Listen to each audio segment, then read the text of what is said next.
The Seattle man is one of the thousands of Americans stuck in the Middle East trying to get home. Fox 13's Sean Chitnis spoke with him. He says he's been stuck in Doha for days after planning to make a quick detour.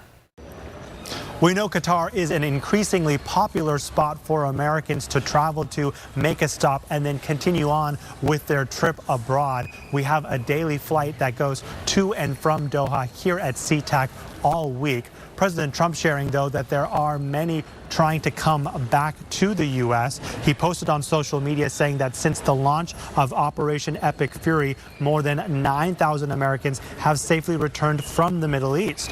According to the New York Times, though, nearly 3,000 Americans have called the State Department, and it's unclear how many are still trying to get out. Among those in Qatar right now trying to get out is Rick Olson. He has lived here in Seattle for many years and was on a trip from Seattle to Cape Town, South Africa. He left here last week, planned to have a couple days in Doha, and then continue on from there on Sunday. But as we know, the U.S. and Israeli strikes on Iran began on Saturday, quickly closing the airspace in Qatar and other Middle Eastern countries. Rick says he's heard loud booms and seen the windows shaking. He has even been woken up by the sound of missile and drone strikes. This morning, Rick and others found out that flights in and out of Doha will continue to be suspended, and they will now have to wait until Friday for an update on when commercial travel may resume in that country. It's really hard to get out of here now, and it's really complicated. I think that most people are safe, but who knows?